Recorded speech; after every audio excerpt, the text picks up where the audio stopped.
भारतले पेट्रोलियम पदार्थको मूल्य उच्चतम दरले बढाएर पठायो। पेट्रोलको खरिद मूल्य प्रति लिटर 182 रुपैयाँ पुग्दा एलपी ग्यास प्रति सिलिन्डर 2240 पुग्यो। नागरिक उड्डयन प्राधिकरणलाई टिकाउनका लागि तयार गरिएका 2 विधेयक संसदबाट फिर्ता गरिएकोमा वायु सेवा सञ्चालकहरूको विरोध।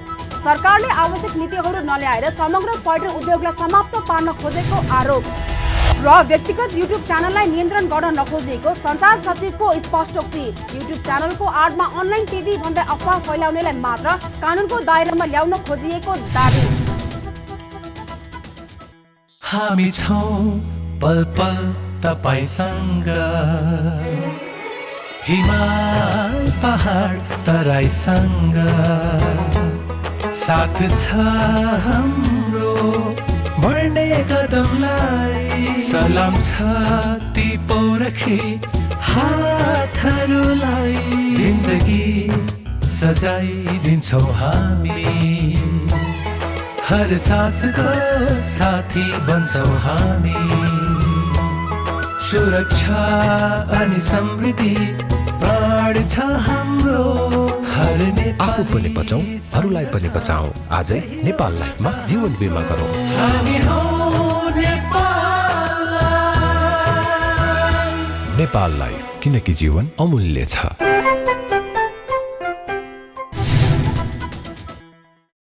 नमस्कार, कारोबार समाचारमा स्वागत छ। अब समाचार विस्तारमा।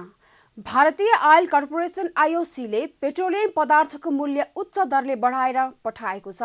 आईओसीले बुधबार नेपाल आयल निगमलाई नयाँ मूल्य सूची पठाएको हो। भारतबाट प्राप्त नयाँ मूल्य अनुसार पेट्रोल प्रति लिटर 16 रुपैयाँ 37 पैसाले बढेर आएको छ। यस्तै डिजेल प्रति लिटर 24 रुपैयाँ 49 पैसा र हवाई इन्धन 18 रुपैयाँ 89 पैसाले बढेर आएको छ। निगमको अनुसार पेट्रोलको खरिद मूल्य प्रति लिटर 182 रुपैयाँ 81 पैसा, डिजेल प्रति लिटर 169 रुपैयाँ 44 पैसा, मट्टीतेल प्रति लिटर 113 रुपैयाँ 49 पैसा, हवाई इन्धन आन्तरिक प्रति लिटर 131 रुपैयाँ 94 पैसा, हवाई इन्धन अन्तर्राष्ट्रिय प्रति लिटर 114 रुपैयाँ 51 पैसा र एलपी ग्यास प्रति सिलिन्डर 2240 रुपैयाँ 34 पैसा परेको छ। बढेको यो मूल्य अनुसार पाक्षिक नोक्सानी 5 अर्ब 30 करोड पुग्ने निगमले जनाएको छ। यही मूल्य अनुसार महिनाको 10 अर्ब बढी नोक्सानी पुग्ने निगमले जनाएको छ। निगमका अनुसार अब पेट्रोलमा प्रति लिटर 32 रुपैयाँ 81 पैसा तथा डिजेलमा 36 रुपैयाँ 44 पैसा नोक्सानी छ। मट्टीतेल र हवाई इन्धनमा भने निगमलाई नाफा छ। भारतीय आयल कर्पोरेसन आईओसीले आजबाट पेट्रोलियम पदार्थको बढेको मूल्य सूची पठाएपछि निगमले मूल्य समायोजनको तयारी गरेको छ। रुसले युक्रेनका मुख्य शहरमा आक्रमण तीव्र पारेसँगै अन्तर्राष्ट्रिय बजारमा पेट्रोलियम पदार्थको मूल्य थप वृद्धि भई उच्चतम बिन्दुमा पुगेको छ। अन्तर्राष्ट्रिय बजारमै कच्चा तेलको मूल्य झण्डै प्रति ब्यारेल 140 अमेरिकी डलर पुगेको निगमको भनाइ छ। प्रधानमन्त्री शेरबहादुर देउवाले राष्ट्रिय सुरक्षा नीतिलाई थप सुदृढ बनाउन आवश्यक रहेको बताउनु भएको छ। बुधबार राष्ट्रिय सुरक्षा परिषद सचिवालयको 21औं वार्षिक उत्सवको अवसरमा बोल्दै प्रधानमन्त्री देउवाले यस्तो बताउनु भएको हो। उहाँले सुरक्षा नीति, प्रतिरक्षा नीति लगायतका नीतिलाई सरकारले कार्यान्वयनमा लगेको दाबी समेत गर्नुभयो। उहाँले सरकारले राष्ट्रिय सुरक्षा नीति र यस क्षेत्रको प्रभावकारिताका लागि एकीकृत कार्ययोजना तयार गरी सम्बन्धित मन्त्रालय तथा निकायहरूमा कार्यान्वयनका लागि पठाएको पनि बताउनुभयो।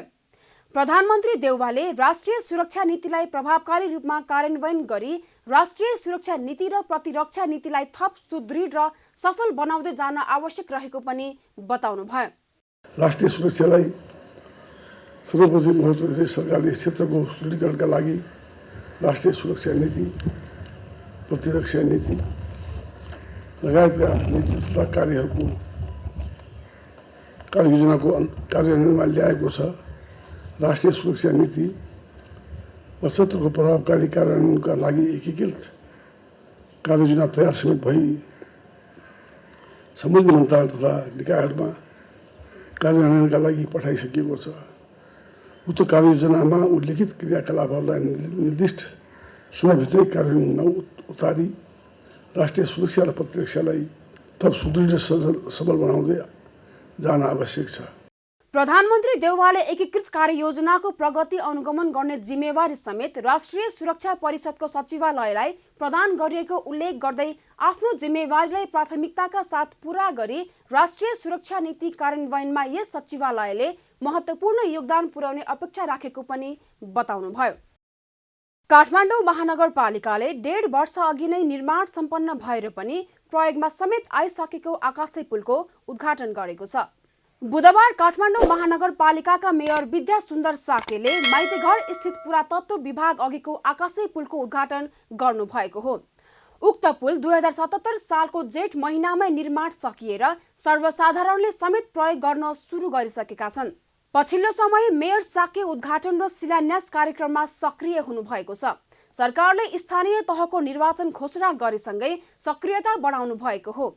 आकाशे पुलको उद्घाटन गर्दै उहाँले पुल निर्माण अभियान अन्तर्गत हरेक वर्ष महानगरले 8 देखि 9 करोड रुपैयाँ बजेट छुट्याएको र आवश्यक ठाउँ हेरेर पुल निर्माण गरिरहेको दाबी गर्नुभयो। उहाँले आकाशे पुल निर्माण गर्दा सवारी साधनमा हुने अवरोध र दुर्घटनामा कमी भएको पनि बताउनुभयो। मेयर साकेले महानगरसँग नीति कार्यक्रम र बजेट प्रशस्त रहेको तर सडकका पेटी सानो भएको कारण केही ठाउँमा पुल निर्माण गर्न समस्या भइरहेको पनि बताउनुभयो। अभियान अन्तर्गत हामीले हरेक वर्ष 10-12 करोड बजेट पनि विनियोजन गरेका छौँ। आवश्यकता अनुसार त्यो ठाउँ पहिचान गरेर बनाउनु भनेर हामीले नीति पनि बनायौँ र धेरै ठाउँमा हामीले नीति बनायौँ र कार्यान्वयन गर्न अलिक समस्या पनि छ।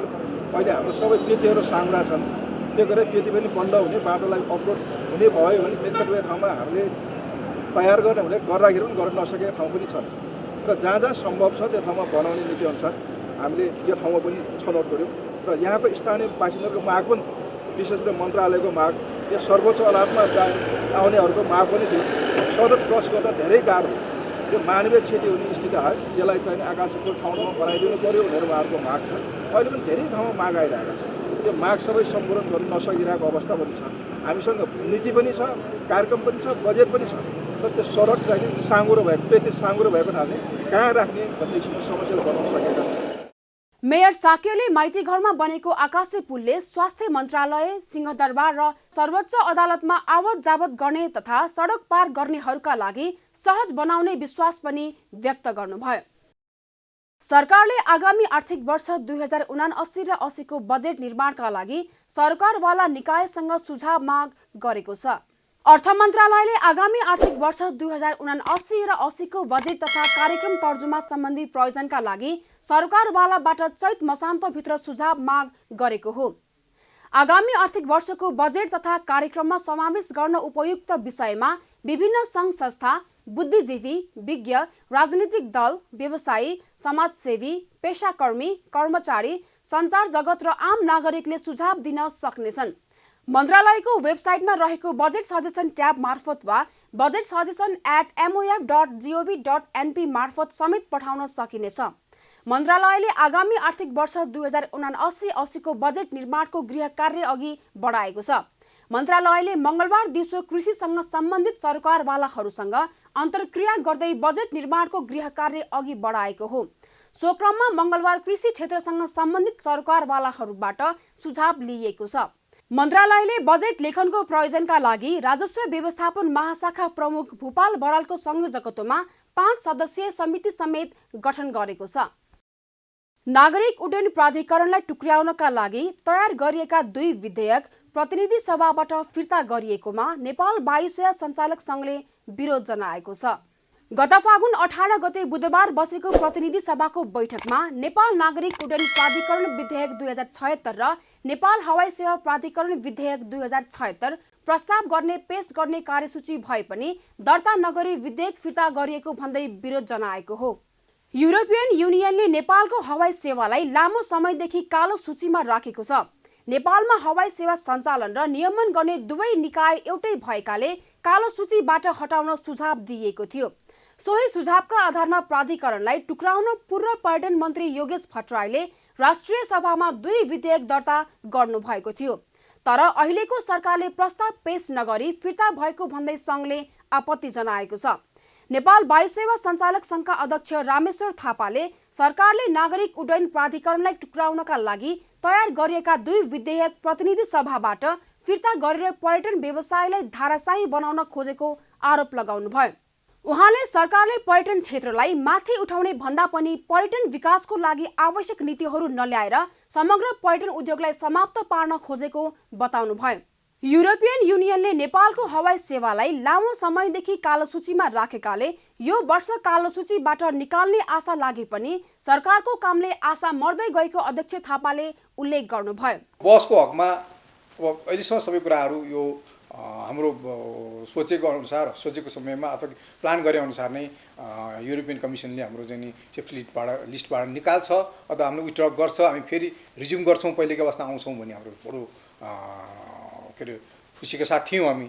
सडनली अब 2-3 जनाले सिभिल एभिएसन अथोरिटीको डिजीको डाइरेक्टर जनरलको अफिसमा ताल्लाउँछु भन्याभरमा हैन, भन्याभरमा तपाईँको चाहिँ नि जुन प्रतिनिधि सभामा पेश हुँदै गरेको प्रस्तावलाई फिर्ता मागियो भने अब यो चाहिँ नि त्यो प्रतिनिधि सभामा पेश गर्ने प्रस्ताव मात्रै नभएर ओभरअलमा यो नेपालको पर्यटन क्षेत्रको पर्यटन उद्योगको चाहिँ नि अधोगतितिर सोचियो भन्ने लाग्छ। अध्यक्ष थापाले प्रधानमन्त्री शेरबहादुर देउवा र पर्यटन मन्त्री प्रेम आले पर्यटन उद्योगका विषयमा चिन्तित भए पनि विधेयक फिर्ता गर्ने काम गलत गरेको बताउनु भएको छ। ठूलो मानवीय क्षति हुन सक्ने जोखिम रहेको भन्दै नेपालको हवाई सेवा नियमन र सेवा प्रदायक कार्यहरू एउटै संस्थाले गर्न नहुने अन्तर्राष्ट्रिय नागरिक उड्डयन सङ्घ आइकाओ र युरोपियन युनियनको मान्यता अनुसार नेपाललाई कालो सूचीमा राखेको छ।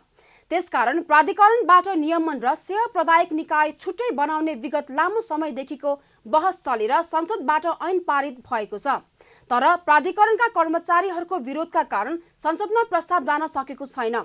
नेपाल कालो सूचीबाट पनि हट्न सकेको छैन। नेपाली वायुसेवाका विमानहरू युरोप उडान गर्न पाएको छैन।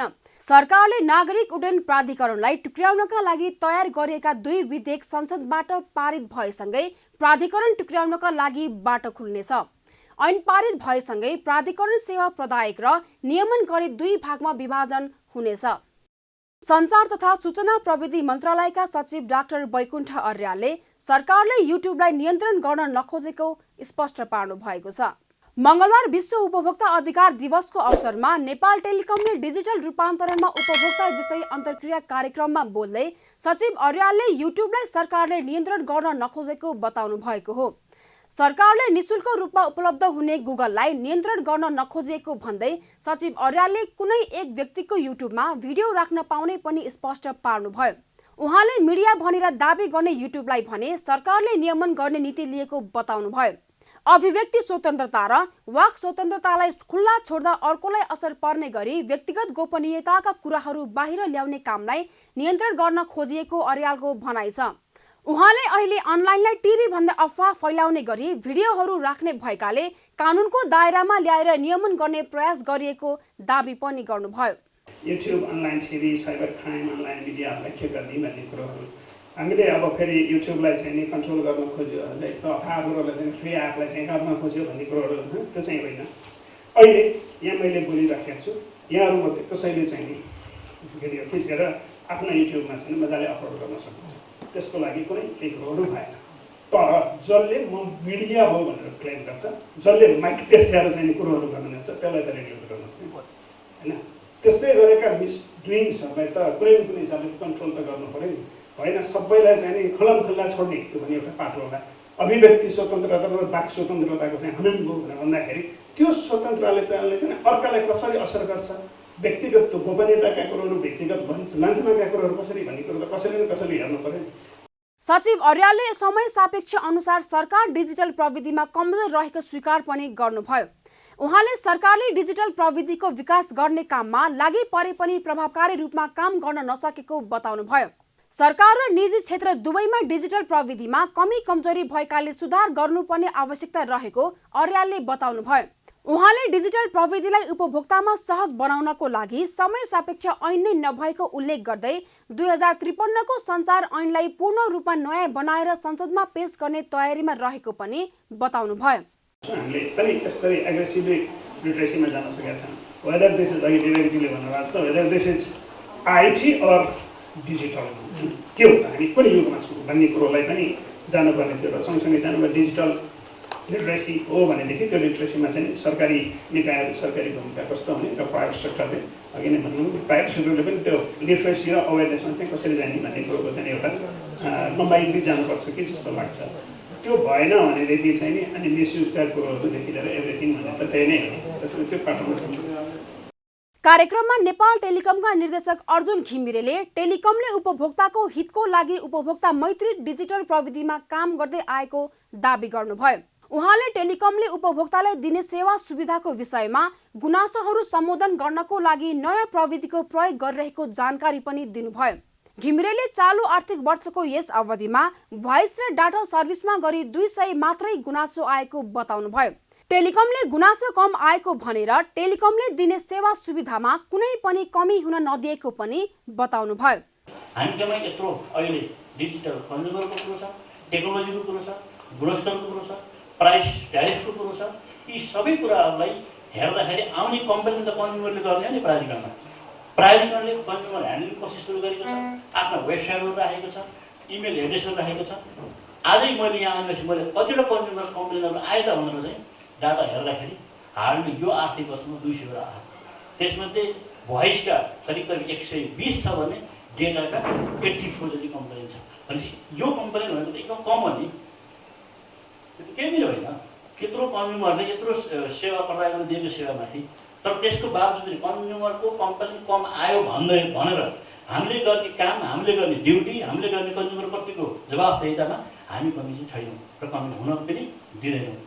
यता नेपाल राष्ट्र बैंक डिजिटल भुक्तानी विभागका कार्यकारी निर्देशक गुरु प्रसाद पौडेलले डिजिटल प्रविधिको विषयमा अभियान नै चलाएको बताउनुभयो। उहाँले राष्ट्र बैंकले मात्रै नभएर बैंक तथा वित्तीय संस्थाहरूले समेत डिजिटल साक्षरता अभियान नै चलाएर उपभोक्तालाई डिजिटल शिक्षा दिने काम गरिरहेको बताउनुभयो।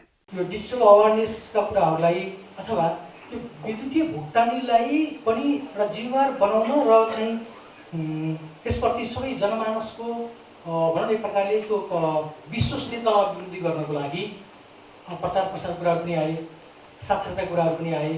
ती कुराहरूलाई राष्ट्र बैंक आफैले मात्रै नभएर ती संस्थाहरू मार्फत अथवा भनौँ पब्लिकली क्याम्पेन गर्ने लगायतका कुराहरू छँदैछन्। त्यसपछि हामी बैंक तथा वित्तीय संस्थाहरूलाई पनि तपाईँहरूले कमाएको नाफाबाट एउटा सर्टेन प्रतिशत होइन CSR-मा खर्च गर्नुपर्छ भन्ने खालको जुन पोलिसीहरू चाहिँ छ, ती पोलिसीहरू ल्याएर त्यस्ता खालका खर्चहरू गर्दा कन्ज्युमरलाई अवेरनेस ल्याउने खालको कामहरूमा गरेको खर्चलाई पनि हामीले यसमा इन्क्लुड गर्न पाउने भन्ने व्यवस्था गरेर कामहरू अगाडि भएका चाहिँ छन्। पौडेलले राष्ट्र बैंकले सबै खालका उपभोक्ताहरूको हितको लागि आवश्यक नीति बनाउँदै आएको भन्दै आँखा नदेख्ने उपभोक्ताहरूको लागि हातले छामेर कति रुपैयाँ हो भनेर थाहा पाउने गरी बजारमा नोट तथा सिक्का पैसा ल्याएको समेत बताउनुभयो।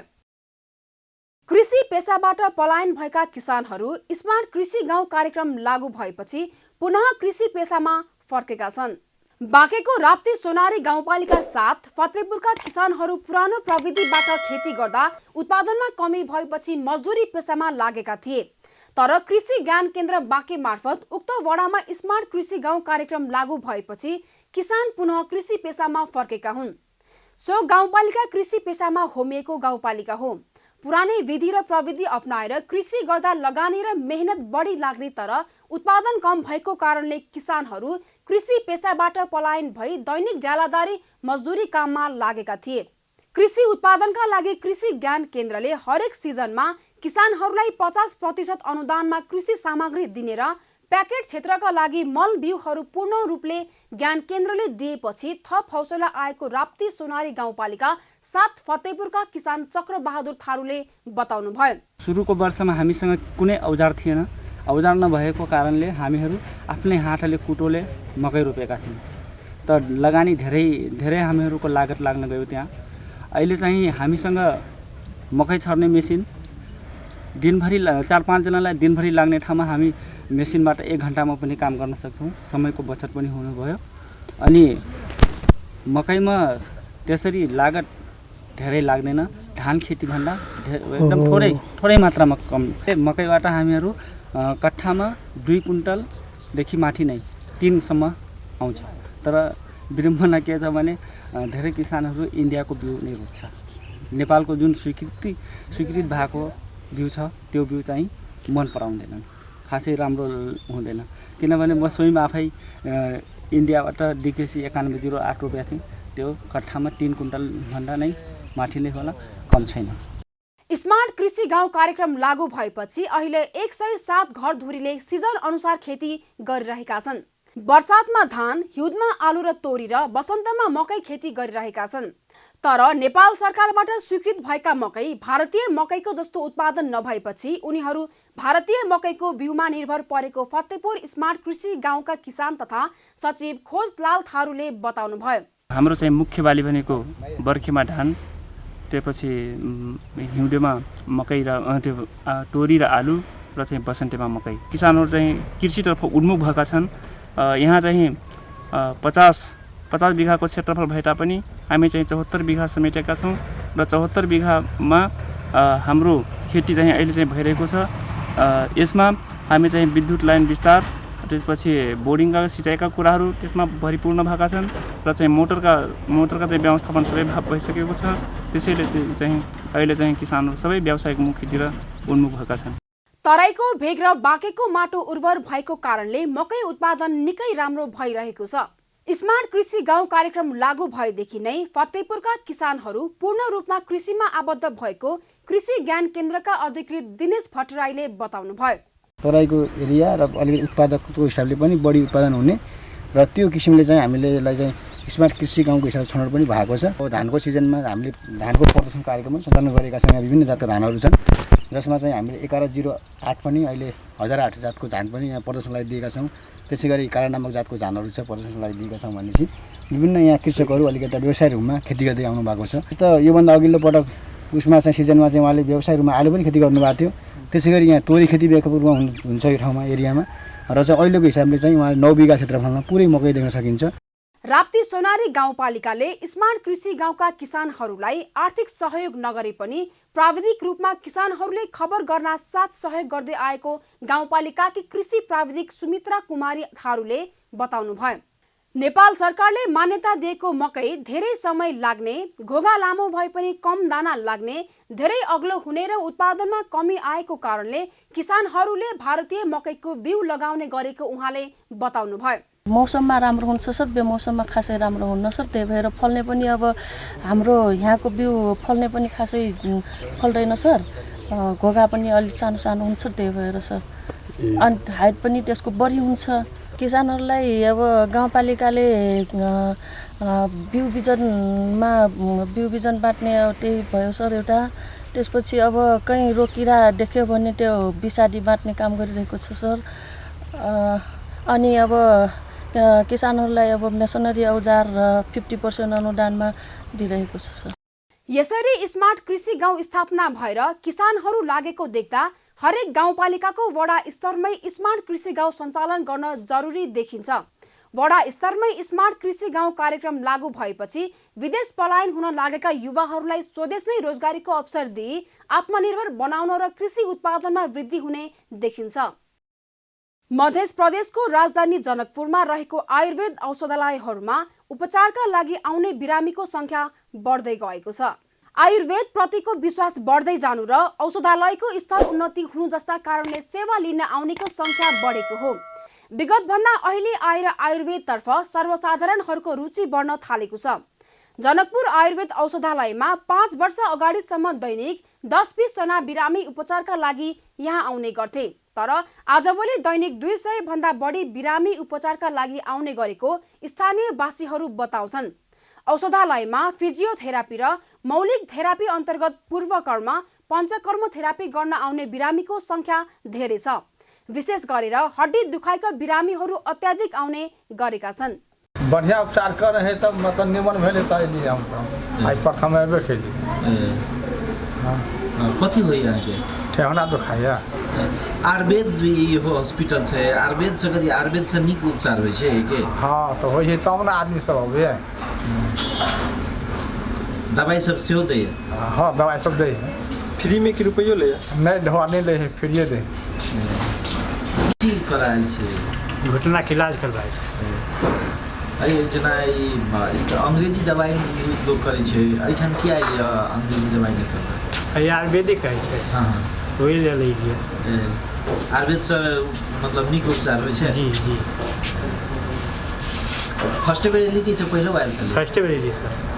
अहाँके गाँव सबके लोक सब अबै छै एहिठाम उपचार कराबऽ? केना सुनलियै जे आयुर्वेद ठीक होइ छै?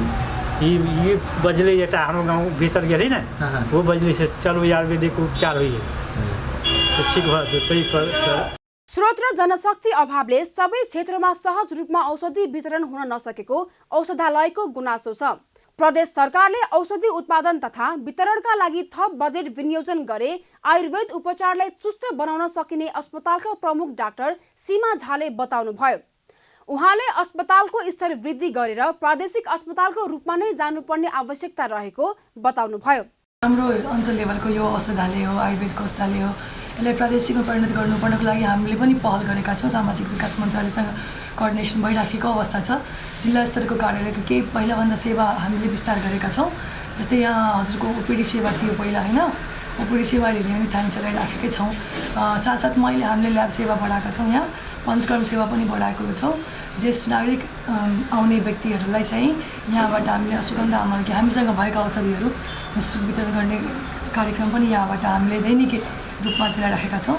स्तनपायी आमाको लागि पनि शताब्दी चूर्ण भन्ने आउँछ, त्यो पनि भएको अवस्था खण्डमा हामी वितरण गर्छौँ यहाँबाट। र ल्याब सेवा पनि यहाँ विस्तार भएको छ। अहिले पेसेन्टहरूको राम्रो चाप छ पहिलाभन्दा। औषधालयमा आउने नागरिकलाई आयुर्वेदिक औषधि, आहार विहार र योग तथा मनोसामाजिक परामर्श दिएर उपचार गरिरहेको औषधालयले बताउँदै आएको छ। आयुर्वेद पूर्वीय चिकित्सा पद्धति हो, तर आयुर्वेद चिकित्सा विज्ञानको अध्ययन र अनुसन्धान नहुँदा ओझेलमा पर्ने गरेको छ। औषधालयले उत्पादन गरेको आयुर्क्वाथ, गुर्जो, ज्येष्ठवासादी, याष्टिमधु मिश्रण, अश्वगन्धा, गुडुची अमलाकी चूर्ण लगायतका संक्रमणबाट बच्न र रोग प्रतिरोधात्मक क्षमता बढाउने औषधि वितरण गर्दै आएको छ। शेयर बजार मापक नेप्से परिसूचकमा बुधबार पनि 19 अङ्क भन्दा बढीको गिरावट आएको छ। पछिल्लो 3 दिनको कारोबारमा उच्च अङ्कले बढेको नेप्से परिसूचक मंगलबारदेखि गिरावटले निरन्तरता पाउन थालेको छ। बुधबार नेप्से परिसूचक 19.65 अङ्कले घटेर 2631.32 अङ्कमा झरेको छ। बुधबार कारोबारमा आएका 231 कम्पनीको 49,67,000 किता शेयर 2,57,4,00,000 रुपैयाँ बराबरमा किनबेच भएको छ। समग्र नेप्से परिसूचकमा गिरावट आएको दिन कारोबार रकम समेत घटेको छ। मंगलबार 3,36,42,00,000 रुपैयाँ बराबरको शेयर कारोबार भएको थियो। नेप्सेका 13 उपसमूह मध्ये 3 उपसमूहको परिसूचक बढेको छ भने बाँकी 10 उपसमूहको परिसूचक घटेको छ, जसमा होटल तथा पर्यटन उपसमूहको परिसूचक सबैभन्दा बढी 2.09%ले बढेको छ। निर्जीवन बीमा उपसमूह 0.64%ले बढेको छ। त्यस्तै अन्य उपसमूहको परिसूचक सबैभन्दा धेरै 2.47%ले घटेको छ। त्यस्तै व्यापार, विकास बैंक र जलविद्युत उपसमूहको परिसूचक 1%ले घटेको छ। बुधबार नेप्से परिसूचकमा गिरावट आए पनि इमर्जिङ नेपालको शेयर सकारात्मक सर्किट लेभलमा कारोबार भएको छ। त्यस्तै मैलिङ खोला जलविद्युत कम्पनी, सोल्टी होटल र राष्ट्रिय बीमा कम्पनीको संस्थापक शेयर मूल्य बढेको छ। तर यता युनाइटेड इर्दी मार्दीको शेयर मूल्य 5%ले गिरावट आएको छ। कारोबार रकमको आधारमा 16 करोड भन्दा बढीको शेयर कारोबार गरेर नेपाल टेलिकम शीर्ष स्थानमा रहेको छ। गरिमा विकास बैंकको 10 करोड भन्दा बढीको शेयर खरिद बिक्री भएको छ। कारोबार समाचारमा अब सुन, चाँदी र विदेशी विनिमय दर सम्बन्धी जानकारी।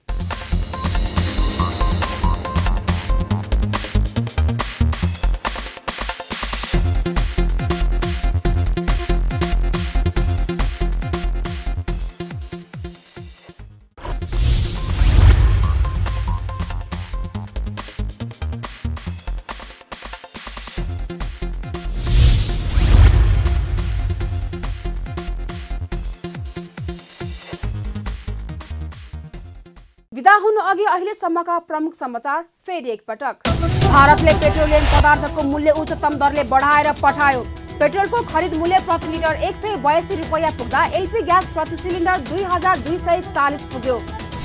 नागरिक उड्डयन प्राधिकरणलाई टुक्र्याउनका लागि तयार गरिएका 2 विधेयक संसदबाट फिर्ता गरिएकोमा वायु सेवा सञ्चालकहरूको विरोध। सरकारले आवश्यक नीतिहरू नल्याएर समग्र पर्यटन उद्योगलाई समाप्त पार्न खोजेको आरोप। र व्यक्तिगत युट्युब च्यानललाई नियन्त्रण गर्न नखोजेको सञ्चार सचिवको स्पष्टोक्ति। युट्युब च्यानलको आडमा अनलाइन टिभी भन्दै अफवाह फैलाउनेलाई मात्र कानुनको दायरामा ल्याउन खोजिएको दाबी। कारोबार समाचार सकियो। हामीलाई बिदा दिनुहोस्। नमस्कार।